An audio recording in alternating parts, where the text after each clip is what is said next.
राजा साहब ये देखें, ये क्या वाडा साहब जो हैं, इनकी कोई इस वक्त अभी तक पार्टी नहीं है, लेकिन ये कह रहे हैं कि आपकी पार्टी की जो क़यादत की जो ख्वाहिशात हैं वो उसका जनाजा जो है वो निकलने वाला है। तो ये हो क्या रहा है पाकिस्तान में, ये किस तरफ चल पड़े हैं वाडा साहब?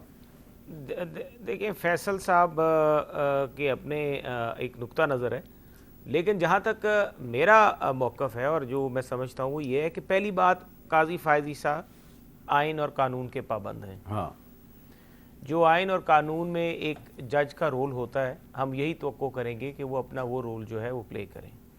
पार्लियामेंट के बनाए हुए कवानीन, पार्लियामेंट जो है वो 22 करोड़ आवाम की नुमाइंदा जो है वो एक बॉडी है, और वो जो कानून बनाने का इख्तियार आईने पाकिस्तान में पार्लियामेंट के पास है। और आज भी उनके रिमार्क्स में मैंने ये बात सुनी कि कानून भले मुझे अच्छा लगे या बुरा, लेकिन कानून अगर बन गया तो मेरी पर्सनल राय नहीं देखनी, मैंने देखना है कि आइन जो है उसमें उसकी जगह क्या है। तो पहली बात तो फैसल साहब को ये मैं क्लियर करता चलूँ कि वो अल्लाह पे तो आईने पाकिस्तान के अगर आप प्रीएम्बल पढ़े तो उसमें यह है कि अल्लाह ताला ने इस दुनिया में अपना नुमाइंदा एक इंसान को मुंतखब किया है, और वहाँ से फिर ये जमहूरियत का पूरा मॉडल हमारे आइन में निकलता है। तो ये तो बात यहाँ पर ख़त्म हो गई। अल्लाह पे तो मेरा भी यकीन है, फैसल का भी यकीन है, हामिद साहब का भी यकीन है, हमारे बार के जो प्रेसिडेंट हैं उनका भी यकीन है। लेकिन उसके बाद अल्लाह ताला ने जब हमें फ़ैसले करने का इख्तियार दे दिया तो हमने अपना आइन बना लिया, हम आइन के मुताबिक सब चलते हैं।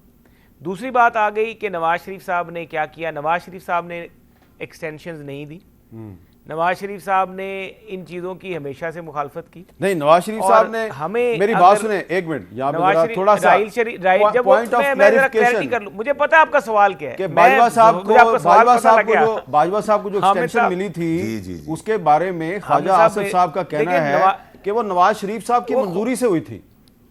देखिए ख्वाजा साहब अपना, उन्होंने जो कहा, ख्वाजा साहब इसका जवाब दे सकते हैं, मैं तो नहीं दे सकता। हाँ। लेकिन नवाज शरीफ साहब का बड़ा एक क्लियर पॉइंट ऑफ व्यू है कि उन्होंने राहील शरीफ साहब को एक्सटेंशन नहीं दी थी, और उसके बाद उनको उसकी सजा भी भुगतनी पड़ी। ठीक है। उनके खिलाफ जो मामलात हुए सबको पता है, आपको भी पता है, सबको पता है। नवाज शरीफ साहब ने उस वक्त जो नैब की तरमीम हुई थी, तो नवाज शरीफ साहब ने उस वक्त नैब और जुडिशियल सुप्रीमेसी की खुद बात की थी, और उन्होंने कहा था कि नैब रखें, नहीं तो 18वीं तरमीम के साथ साइडलाइंस पे नैब भी खत्म हो रहा था।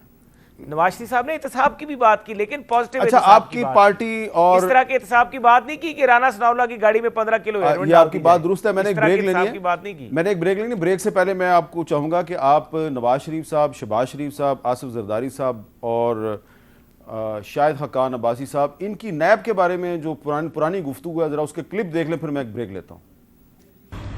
मैं ये समझता हूं कि नैब का कानून एक काला कानून है, एक डिक्टेटर मुशर्रफ का बनाया हुआ कानून है, और ये सिर्फ और सिर्फ सियासतदानों को सजा देने के लिए बनाया था, खास तौर पे मुझे। नैब एक बड़ा करप्ट एक आउटफिट है, करप्ट तरीन इदारा है नैब। या तो नैब चलेगा या फिर इकॉनमी चलेगी, दोनों साथ नहीं चल सकते। नैब एक काला कानून है कि नैब एक डिक्टेटर का बनाया हुआ इदारा है कि नैब और मीशत साथ साथ नहीं चल सकते। दोबारा आपको अगर हुकूमत मिलती है तो आप नैब को कायम रखेंगे या खत्म कर देंगे? पहला काम नैब को खत्म, उससे क्या फायदा होगा ताकि मुल्क चल सके।